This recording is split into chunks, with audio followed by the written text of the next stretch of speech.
नमस्कार,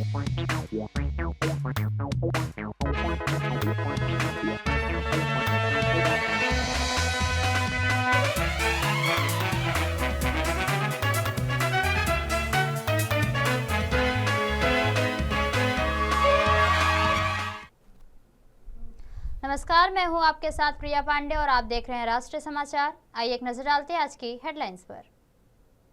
बिहार विधानसभा आरजेडी विधायक भाई वीरेंद्र ने सरकार पर बढ़ती अपराध और अवैध शराब तस्करी के लगाए गंभीर आरोप।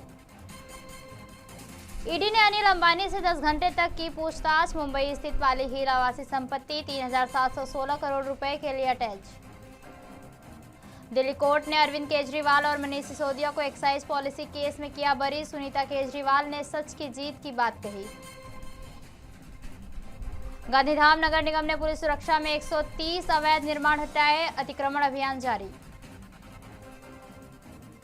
पंकज चौधरी ने अखिलेश यादव और केजरीवाल पर किया तीखा हमला। एनसीआरटी मामले पर कहा प्रधानमंत्री के लिए संज्ञान।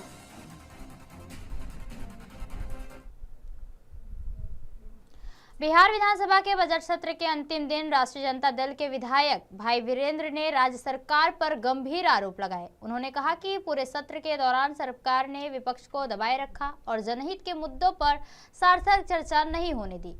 भाई वीरेंद्र ने दावा किया कि राज्य में अपराध, दिन दहाड़े हत्याएं और घूसखोरी की घटनाएं बढ़ी हैं, जिससे आम जनता भयभीत और परेशान है, जबकि सरकार अपनी उपलब्धियों का स्वयं बखान कर रही है। उन्होंने होली के मौके पर भी जनता के असुरक्षित माहौल में होने की बात कही और आरोप लगाया कि शराबबंदी के बावजूद कुछ नेता और अधिकारी अवैध शराब तस्करी में संलिप्त है। केवल अपने मुंह से बोल रही है कि परिपूर्ण है। जनता से जाकर पूछिए कि जनता क्या करे। जनता परेशान है, लोग डरे और सहमे हुए हैं।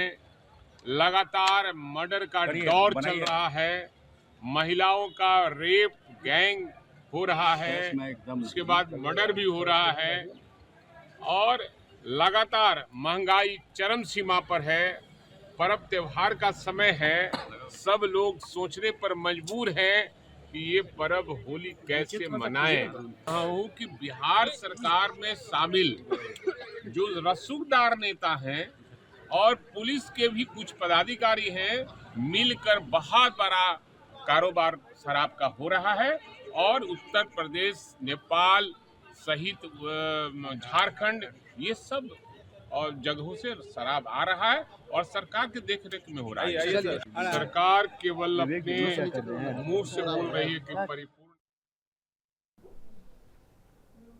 बिहार विधानसभा के बजट सत्र के अंतिम दिन विपक्षी दलों ने विभिन्न मुद्दों को लेकर सदन के बाहर जोरदार प्रदर्शन किया। आरजेडी के विधायक रणविजय साहू ने सरकार से विधानसभा चुनाव के दौरान महिलाओं को 2-2 लाख रुपए देने के वादे को शीघ्र पूरा करने की मांग की। वहीं सत्ता पक्ष की ओर से राष्ट्रीय लोक मोर्चा के विधायक आलोक सिंह ने विपक्ष के आरोपों का जवाब देते हुए कहा कि सभी मामलों की समीक्षा की जा रही है और पात्रता व कार्य के आधार पर ही राशि दी जाएगी, इसलिए विपक्ष को चिंता करने की आवश्यकता नहीं है।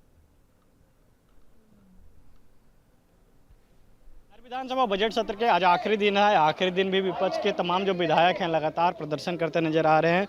जिस तरीके से भूमिहीन को जो 5 डिसमिल जमीन को लेकर, इसके साथ ही साथ बिहार में बढ़ते आपराधिक घटनाएं, इसके साथ साथ तमाम चीज़ों को लेकर जो है आज सदन के आखिरी दिन भी जो विपक्ष के तमाम जो विधायक हैं वो प्रदर्शन करते नजर आ रहे हैं। आपको तस्वीरों के माध्यम से आपको साफ तौर पे दिखा रहे हैं कि जो विधानसभा के पोर्टिको है, पोर्टिको के बाहर जो तमाम जो सदस्य है विपक्ष के प्रदर्शन कर रहे हैं और कह रहे हैं कि भूमिहीनों को जो है 5 डिसमिल जमीन देना होगा। और जिस तरीके से जो सीएजी का रिपोर्ट जो आया, उस रिपोर्ट को लेकर लगातार जो है वो नारेबाजी की जा रही है। और ऐसे में कहीं ना कहीं जो तमाम जो विधायक हैं, तमाम विधायक जो हम प्रदर्शन करते नजर आ रहे हैं। आपको तस्वीर जो दिखा रहे हैं, तस्वीरों के माध्यम से आप साफ तौर पर देख रहे होंगे।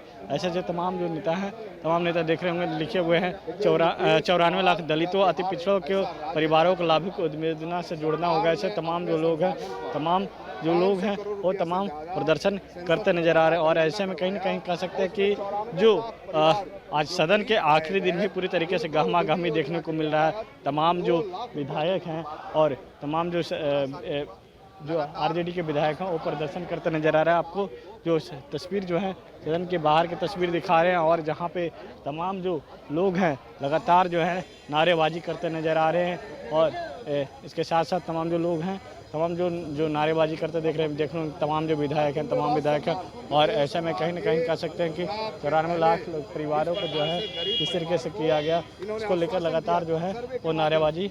अब देखिए सरकार तो पूरी तरह से जुमलेबाज है।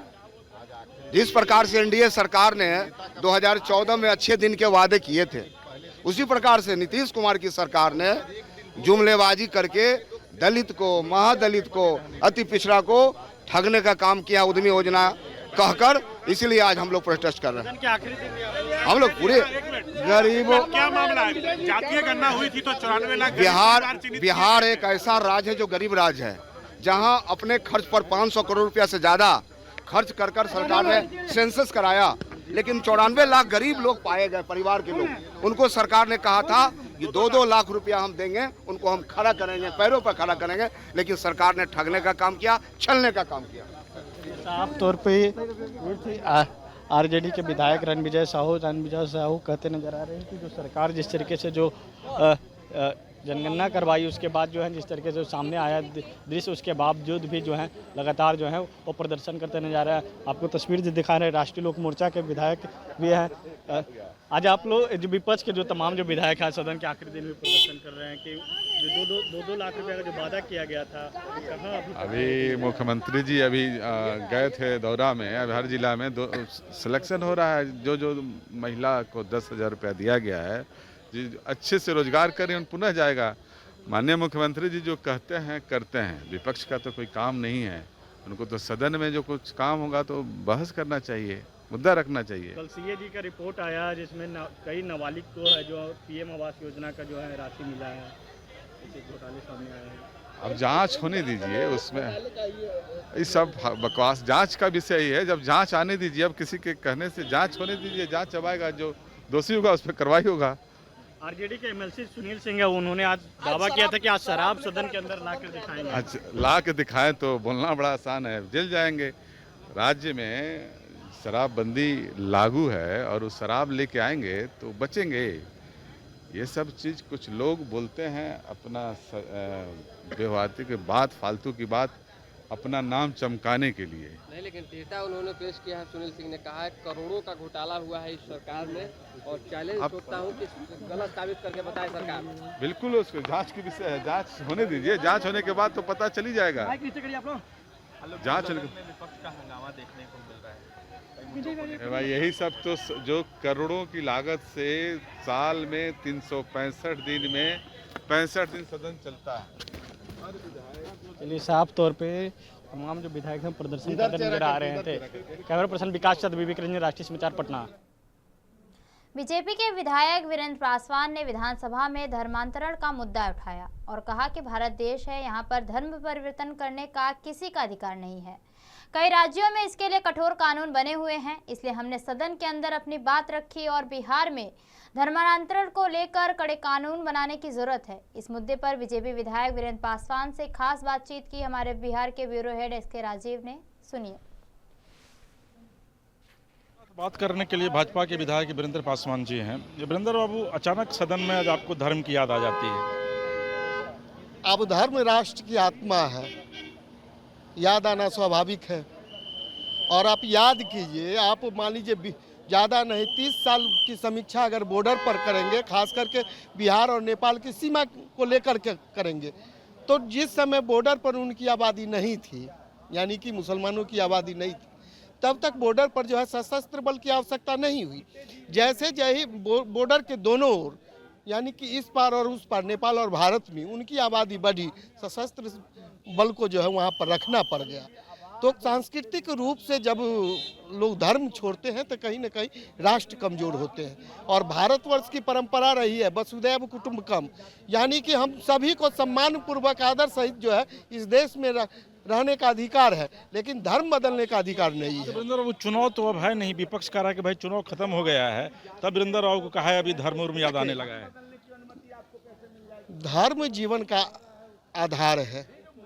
आज मान लीजिए जो भारतीय है 1947 से पहले जो भारतीय थे, आज़ादी के बाद वो पाकिस्तानी हो गए और 71 के बाद जो है फिर बांग्लादेशी हो गए। धर्म बदलने का परिणाम यह होता है। इसीलिए इसको जो है कठोरता से, और देश के 11 प्रदेशों में यह कठोरता से लागू है।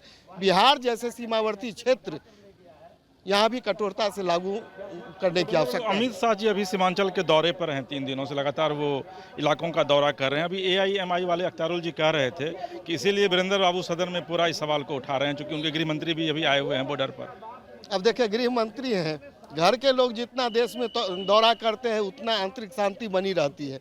और इतिहास पलट करके देख लीजिए, अमित भाई शाह के नेतृत्व में जितना आंतरिक शांति जो है देश में दिखाई पड़ रही है, कभी नहीं दिखाई पड़ी थी।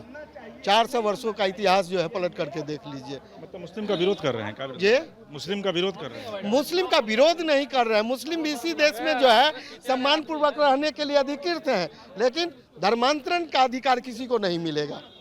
आप लोग इसको लागू करवा के रहेंगे? हम लोग कठोरता से इसको कड़े कानून के प्रावधान में लाएंगे, नहीं तो आप पूरे देश में देख लीजिए पूर्वोत्तर में अशांति क्यों है। अगर परंपरागत यहाँ पर भारतवर्ष में यानी कि कहा गया है यहाँ की सभ्यता संस्कृति में और विश्वास रखते तो सैन्य खर्च हमारा बढ़ता नहीं, वह लोगों के जीवन स्तर को बढ़ाने में हम खर्च करते। JDU सपोर्ट करेगा आपको? जी, JDU सपोर्ट करेगा। हमारा सबसे पुराना साथी और विकट परिस्थिति का साथी है, उनका सहयोग हम लोग लेते रहते हैं। चलो, तो ये हमारे साथ वीरेंद्र पासवान जी हैं और इनका ये कहना है कि धर्मो रक्षति रक्षिता, यानी कि धर्म की अगर आप रक्षा कीजिएगा तो ही धर्म आपकी रक्षा करेगा। और यही वजह है कि देश के 11 राज्यों के बाद अब बिहार 12वां राज्य होगा जहां पर यह कानून आने वाले दिनों में लागू किया जाएगा। हालांकि वीरेंद्र बाबू ने ये बात तो कह दिया है, लेकिन इस पर बहस जारी है। पटना से कैमरा पर्सन विकास और सहयोगी विवेक के साथ इसके राजीव, राष्ट्रीय समाचार। वहीं राष्ट्रीय जनता दल के विधायक आलोक मेहता ने इस मुद्दे पर अलग राय रखते हुए कहा कि अगर कहीं धर्म परिवर्तन हो रहा है और जबरन हो रहा है तो उस पर कार्रवाई होनी चाहिए, लेकिन अगर कोई स्वेच्छा से करता है तो कोई गलत बात नहीं है। बाबा साहेब अम्बेडकर ने भी धर्म परिवर्तन किया था, सुनिए उनका पूरा बयान। मैंने जो माननीय सदस्य ध्यानाकर्षण के क्रम में इस बात की चर्चा कर रहे थे कि देश में धर्मांतरण हर जगह जबरन हो रहा है, यदि जबरन कहीं हो रहा है तो सचमुच वो कानून के दायरे में आता है, उस पर कार्रवाई होनी चाहिए। लेकिन यदि जबरन नहीं हो रहा है और उसको भी जबरन का रूप देकर, रंग देकर, और आप उसे यदि रोकना चाहते हैं तो यह संविधान की भावनाओं का उल्लंघन है। देश का संविधान, उसके फाउंडेशन में धर्मनिरपेक्षता है। और एक माननीय सदस्य ने जिस बात को उठाया कि बाबा साहब ने धर्मांतरण पर मैंने रोक लगाया था संविधान के अंदर, तो उनको मालूम होना चाहिए कि बाबा साहब ने खुद धर्म परिवर्तन किया था। और एक धर्म, जहां भी कोई भी व्यक्ति, यह स्वतंत्रता संविधान के साथ देश के हर नागरिक को है कि वो जो चाहे जिस धर्म में चाहे अपने आप को रख सकता है। बिहार में निजी विद्यालयों की मनमानी फीस वसूली पर रोक लगाने के उद्देश्य से बिहार विधानमंडल ने एक महत्वपूर्ण विधेयक पारित किया है। इस नए प्रावधान के तहत अब राज्य के निजी स्कूल की मनमानी तरीके से शुल्क नहीं बढ़ा सकेंगे। अब फीस निर्धारण के लिए स्पष्ट नियम व निगरानी व्यवस्था लागू की जाएगी। सरकार का कहना है कि इस कदम से अभिभावकों को राहत मिलेगी और शिक्षा व्यवस्था में पारदर्शिता आएगी। विस्तृत जानकारी दे रहे हैं हमारे बिहार ब्यूरो SK राजीव जी, सुनिए। विधानमंडल के बजट सत्र का आज आखिरी दिन है और आपको जानकर के ये हैरानी होगी कि आज सदन ने कितना महत्वपूर्ण फैसला लिया है, जिसकी आवश्यकता लंबे समय से थी। और लंबे समय से जो भी छात्रों के परिजन हुआ करते थे, जो गार्जियन हुआ करते थे, वो इसकी मांग कर रहे थे। दरअसल में राजधानी पटना सहित पूरे बिहार में जो निजी विद्यालय हैं, उनकी मनमानी चल रही है और अनाप शनाप वो फीस के नाम पर वसूला करते थे। अब एक विधेयक पेश किया गया है और उस विधेयक विधिवत पास भी हो गया है दोनों सदन से, जिसमें कि यह कहा गया है कि विद्यालयों के द्वारा किन मुद्दों को लेकर के फीस में बढ़ोतरी की जाती है, उसका पूरा हिसाब जो है वो देना पड़ेगा। और उसके बाद एक जांच कमेटी इस पूरे मामले की जांच करेगी और उसके बाद ये तय किया जाएगा कि वाकई में ये फीस बढ़ोतरी अनुकूल है या फिर नहीं है। अब देखिए, इस पूरे मामले को समझिए। दरअसल में बिहार में कुकुरमुत्ते की तरह जो प्राइवेट स्कूल हैं, उनकी बढ़ोतरी हो रही है, उनकी भरमार हो चुकी है। और ऐसी स्थिति में जो सामान्य मिडिल वर्ग के जो क्लास के जो लोग हैं या फिर जो गरीब वर्ग के जो लोग हैं, वो अपने बच्चों को अच्छे विद्यालयों में नहीं पढ़ा पाते हैं। और यही वजह है कि जो निजी विद्यालय हैं उनकी बढ़ोतरी पर, उनकी फीस बढ़ोतरी पर सरकार नकेल कसने की तैयारी लंबे समय से कर रही थी और लंबे समय से विधिवत इसकी मांग भी की जा रही थी। हालांकि ये विधेयक जो है वो पास हो चुका है, अब कानून का रूप ये ले चुका है, लेकिन इसमें जो सबसे दिलचस्प बात है वह यह है इसकी कमेटी में कौन कौन से लोग रहते हैं। क्योंकि ये भी अक्सर होता है कि जो बड़े बड़े जो शिक्षण संस्थान है वो कमेटी के लोगों को प्रभावित करने की कोशिश करते हैं। तो ऐसी स्थिति में फिर इस तरीके के विधेयक पास करने का या इस तरीके के कानून का कोई औचित्य नहीं रह जाता है। लेकिन इन सब के बावजूद निश्चित तौर पर अगर ये कानून पूरे तरीके से एक्जीक्यूट बिहार में होता है तो बिहार में जो निजी शिक्षण संस्थान हैं जहाँ पर कि छोटे छोटे बच्चे पढ़ते हैं उन पर न सिर्फ नकेल कसा जाएगा बल्कि जो निम्न मध्यम वर्गीय परिवार के लोग हैं वो भी अपने बच्चों को अच्छे विद्यालयों में नामांकन करवाने को तैयार होंगे। पटना से अपने सहयोगी कैमरा पर्सन विकास के साथ इसके राजीव, राष्ट्रीय समाचार। उद्योगपति अनिल अंबानी से प्रवर्तन निदेशालय यानी ईडी ने मनी लॉन्ड्रिंग मामले में करीब 10 घंटे तक पूछताछ की। ईडी ने उन्हें दिल्ली स्थित मुख्यालय में पेश होने के लिए तलब किया था, जहां रिलायंस कम्युनिकेशंस लिमिटेड से जुड़े कथित बैंक फ्रॉड मामले में चल रही जांच के तहत पूछताछ की गई। जांच के क्रम में ईडी ने prevention of money laundering act यानी पीएमएलए के प्रावधानों के तहत मुंबई के पाली हिल स्थित उनकी आवासीय संपत्ति अबोट को अटैच कर दिया है, जिसकी कुल अनुमानित कीमत 3,716 करोड़ रुपए बताई गई है। इससे पहले इसी संपत्ति का 473 करोड़ रुपए का हिस्सा अटैच किया जा चुका था। मामले में आगे की जांच भी जारी है।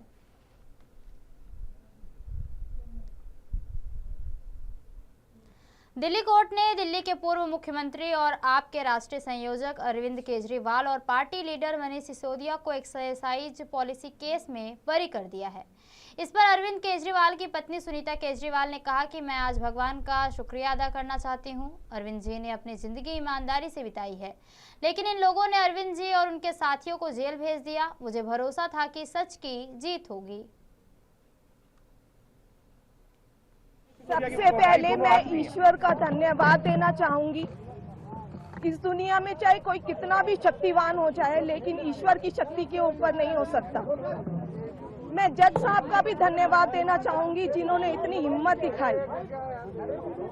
अरविंद जी ने पूरा जीवन ईमानदारी से जिया है और उनका एक ही ध्येय है कि ये देश खूब तरक्की करे, लेकिन इन लोगों ने अपने सत्ता के लालच में पिछले इतने सालों से हमारे ऊपर झूठी एलिगेशंस लगाई, हमारे को तड़पाया, हमारे को, अरविंद जी को, उनके साथियों को जेल में भेजा, बहुत कष्ट दिया। लेकिन मुझे विश्वास था कि ईश्वर हमारा साथ देंगे, सच की जीत होगी। मैं अपने उन साथियों का भी धन्यवाद देना चाहूंगी जो इस समय में हमारे साथ रहे। सबका बहुत बहुत धन्यवाद, शुक्रिया। गांधीधाम नगर निगम ने शहर में अतिक्रमण हटाने का अभियान तेज करते हुए पुलिस सुरक्षा के बीच बड़ी कार्रवाई की है। निगम ने टीम के विभिन्न क्षेत्रों में संयुक्त अभियान चलाकर कुल 130 अवैध निर्माणों को हटाया है। कार्रवाई के दौरान कानून व्यवस्था बनाए रखने के लिए पुलिस बल भी तैनात रहा। नगर निगम अधिकारियों के अनुसार यह अभियान आगे भी जारी रहेगा और सार्वजनिक भूमि पर किसी भी प्रकार के अवैध कब्जे को बर्दाश्त नहीं किया जाएगा। महाराष्ट्र में मराठी भाषा दिवस के अवसर पर महाविकास आघाड़ी ने महायुति सरकार की भाषा नीति को लेकर कड़ा विरोध जताया। गठबंधन नेताओं ने कहा कि महाराष्ट्र हमारी पहचान और गौरव है और मराठी भाषा राज्य की संस्कृति और अस्मिता का आधार है। उन्होंने आरोप लगाया कि राज्य सरकार मराठी भाषा के साथ अन्याय कर रही है और मराठी स्कूल को बंद किया जा रहा है, जो बेहद चिंताजनक है। महाविकास आघाड़ी ने यह भी दावा किया कि मराठी भाषा को सिर्फ अभिजात भाषा का दर्जा देना ही काफ़ी नहीं है, बल्कि भाषा के विकास के लिए फंड भी ज़रूरी है, जिसे उपलब्ध नहीं कराया जा रहा है। इसके साथ ही मराठी भाषा भवन से जुड़े मुद्दे को उठाते हुए गठबंधन ने आरोप लगाया कि मराठी भाषा के लिए प्रस्तावित सुविधाओं की जगह अन्य निर्माण किए जा रहे हैं। तो ये थी अब तक की खास खबरें, और खबरों के लिए बने रहिए राष्ट्रीय समाचार के साथ। तब तक के लिए नमस्कार।